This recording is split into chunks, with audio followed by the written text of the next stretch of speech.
सो hi guys, कैसे हो? आज हम पढ़ने वाले हैं चैप्टर नंबर 6 एंड टेक्स्ट को मैं सबसे पहले चेंज कर देता हूँ।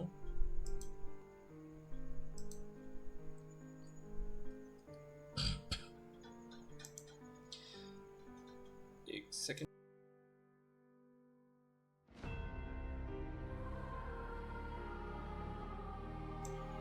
सॉरी गैस, तो मैंने टेक्स्ट चेंज कर दिया है और मैं चैप्टर 6 साथ पढ़ रहा हूँ, बट अलग अलग वीडियो में डालूंगा क्योंकि बहुत लंबी वीडियो चल नहीं रही है मेरे चैनल पर बिल्कुल भी। So let's start chapter number 6 बियॉन्डर। Not only did they speak the same neon language, they also shared the same grim and tense vibes. So if you don't know हम किस सिचुएशन में एग्जैक्टली, तो हमारा जो main character है वो trans migrate हो गया था एक दूसरी दुनिया में, जहाँ पे उसको प्रोबेबल कॉज लगा है कि मैं लक इंचेंटमेंट रिचुअल की वजह से ट्रांस माइग्रेट हुआ हूँ। देन ही थॉट कि मैं इस रिचुअल को दोबारा करूँगा तो क्या मतलब मैं वापस अपनी दुनिया में चले जाऊँ। एंड ये सोच के उसने वो रिचुअल किया तो सही, बट वो एक ग्रे फॉग इस दुनिया में टेलीपोर्ट हो गया है या समन किसी ने किया हो उसे। एंड वहाँ पे उसने गलती से दो तारे छू लिए या ऐसा कुछ लिखा था। सो दो लोग और समन हो गए हैं वहाँ पे, और अभी मोस्ट प्रोबेबली हम उन तीनों के बीच ही कन्वर्सेशंस पढ़ने वाले हैं। So let's go chapter number 6 बियॉन्डर।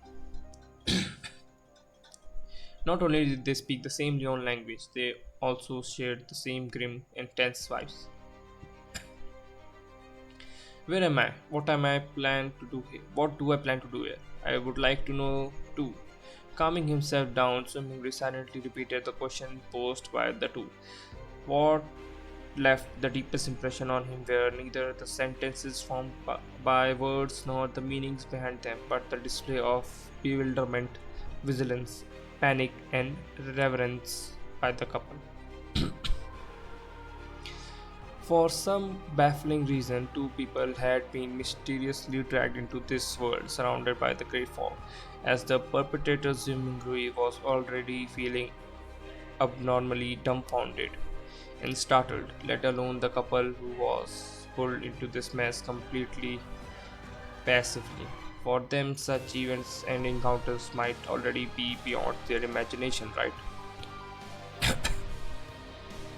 Momentarily, Zuminguri thought of two options. The first option was freeing victimhood to hide his true identity and in turn gain a considerable amount of trust. He could then wait. He could then take a wait and see approach and take advantage of his circumstances where necessary. The other option was to maintain his mysterious identity in the eyes of the couple. He could then affect the subsequent. He could affect the subsequent development while gleaning valuable information from them. Without the luxury of time to deliberate over the situation, he grasped hold of the thought that flashed across his mind. He made an immediate decision to try out the second idea.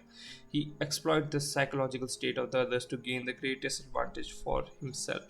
After a few seconds of silence in the fog, Shumingrui chuckled and with a low but not heavy tone, he calmly spoke as though he was replying to the polite greetings from the visitors. An attempt, an attempt, an attempt. Andre Hall, sorry, Andre Hall looked at the mysterious guy veiled in the gray's white fog, and the only thought was that whatever was happening was absurd, funny, horrifying, and weird. She was at the dressing table inside her bedroom, only moments over, but just by turning around, she had come to this place that was filled with grey fog. How inconceivable! Audrey Hall took a breath, revealing an impeccable, courteous smile. She asked, somewhat perturbed. Perturbed? ये क्या होता है भाई? Why, sir, is the attempt over? Might you permit a return? Algar Vinson also had the intentions to approach Zimbabwe in a familiar fashion.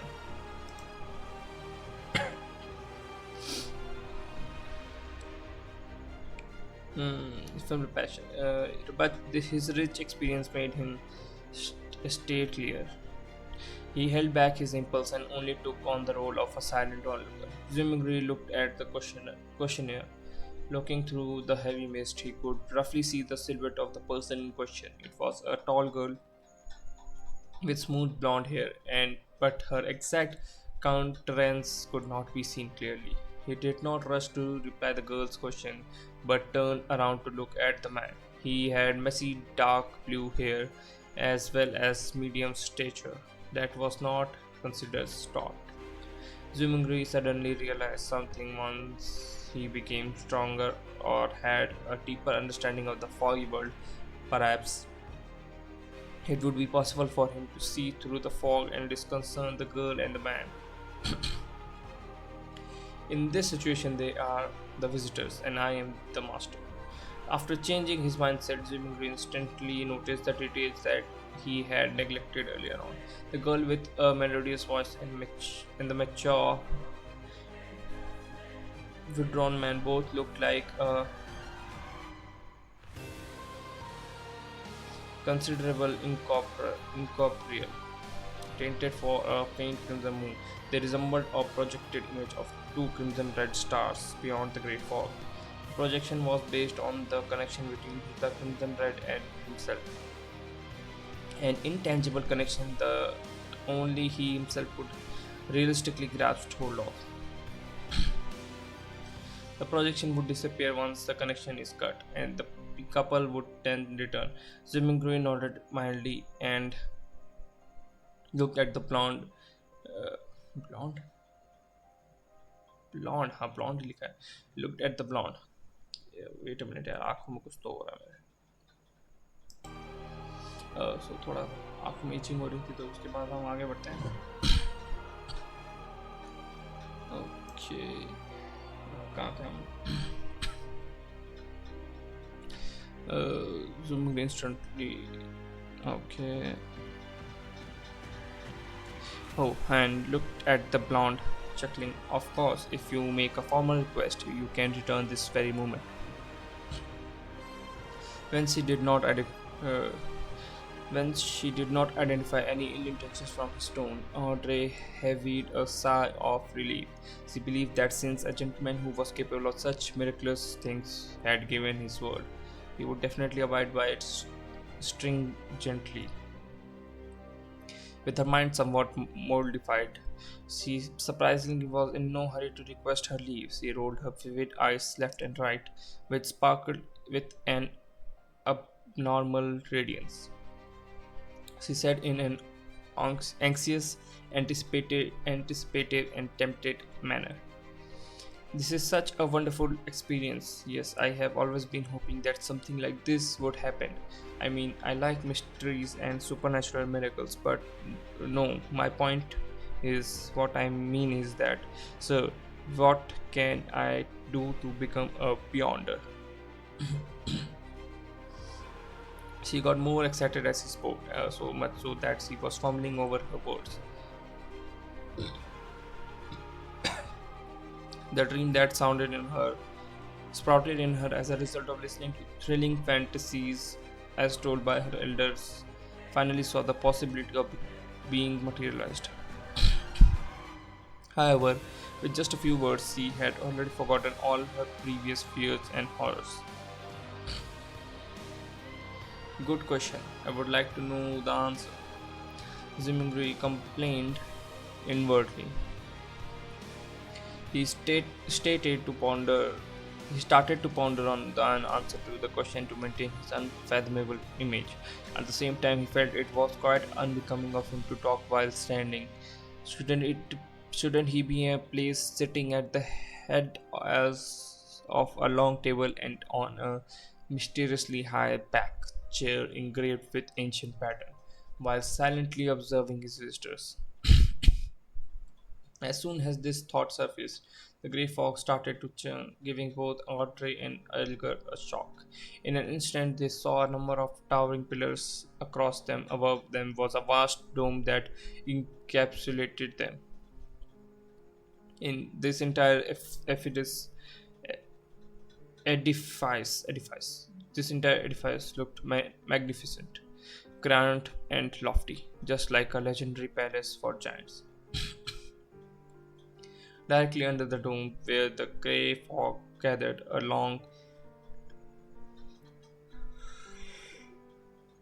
sorry, a long bronze table appeared with 10 high-backed chairs on either side in a symmetrical arrangement, along with a chair on each of the two ends of the long table. The back of each chair dazzled and shone faintly with crimson thread, drawing the outlines of weird constellations that differed from reality. Audrey and Olga sat face to face, sitting next to the seat of honor. The girl looked at her sides and could not help but mumble, "How fascinating!" It is certainly fascinating. Zwingli extended his right hand and caressed the edge of the bronze table a little while maintaining an unperturbed, unperpetrated, unperpetrated expression. Algar inspected the surroundings, and after a few seconds of silence, he suddenly opened his mouth and answered Audrey's question in place of Zwingli. "Are you from Leon? If you want to become a Beyonder, join the church of either the Evanite goddess, the Lord of Storms, or the god of steam and machinery. The majority of us will have not met a Beyonder our entire lives. This has caused churches and even some clergymen within some of the biggest churches to suspect the same. While this is the case, I am certain to tell you that Beyonders still exist in courts, tribunals, and execution agencies. They are still fighting against the dangers that grow in the dark. Only that their numbers are much fewer as compared to before and during the early days of the Iron Age."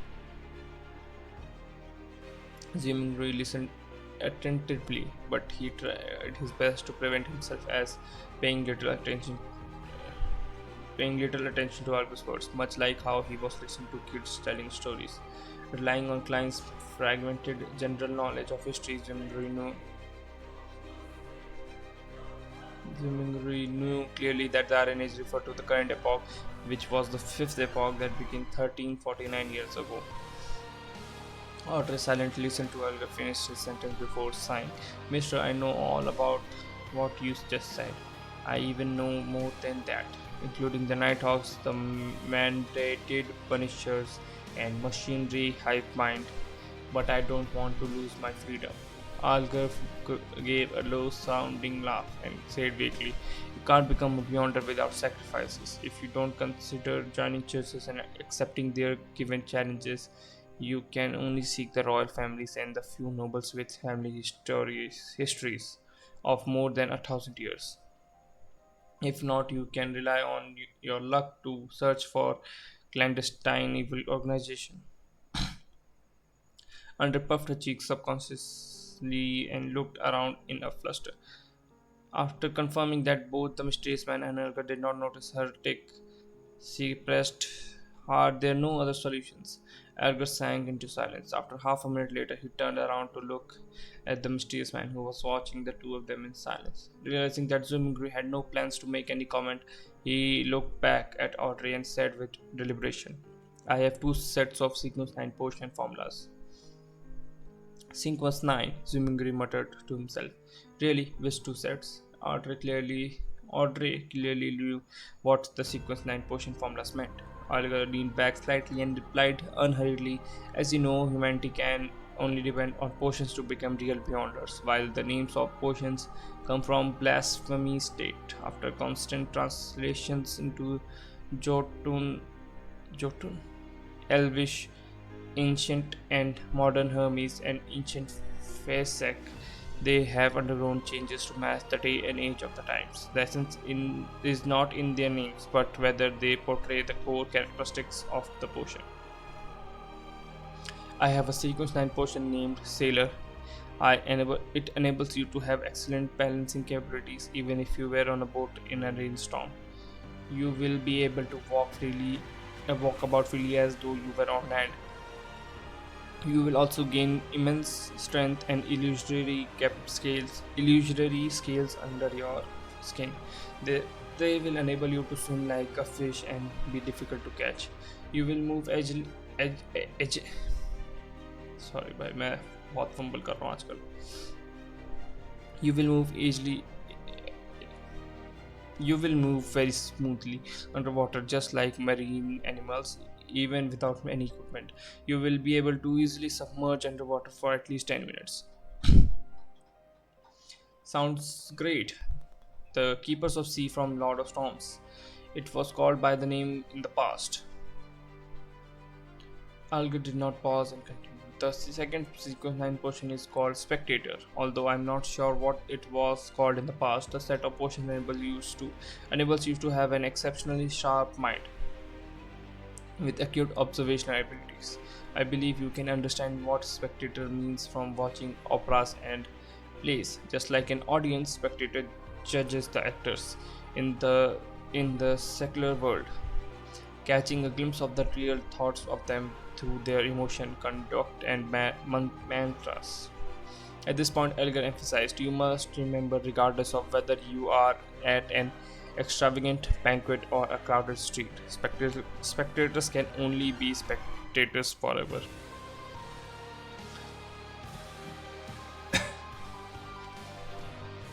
Otter's eyes shone as he listened, and spoke after a long while.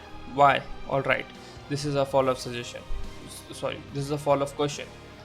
I think I have fallen in love with this feeling of being a spectator. How can I get this potion formula?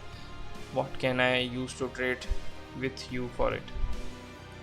Algar looked like he was already prepared as he said in deep voice. The blood of ghost sharks, at least 100 milliliters of it.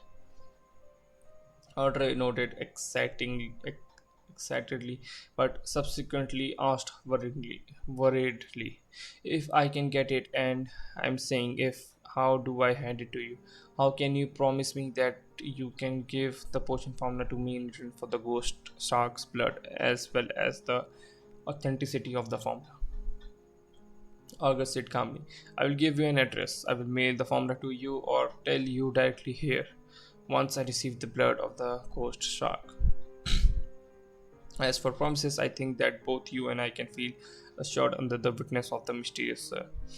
As he said that, he swept his eyes towards Jimingri, who was sitting up straight at the seat of honor. "Sir, the fact that you brought us here shows that you have tremendous strength, unimaginable to us. Neither one of us would dare violate a promise with you as a witness." "That's right," Arthur's eyes sparkled and agreed with excitement. From her perspective, the mysterious gentleman who had unimaginable abilities was definitely an authoritative witness. How could I or the guy opposite me dare trick him? Audrey half turned her body and looked at Jim Gray earnestly. "Sir, please be the witness of a trade." At that moment, she then realized that she was too impolite, having forgotten all along to ask a peculiar question. She asked hurriedly, "Sir, how should we address you?" Elgar nodded slightly and echoed the same question in a serious manner. "Sir, how should we address you?" Zimingri was taken aback. He gently rapped his fingers on the bronze table. The content of the earlier divination flashed across his mind suddenly.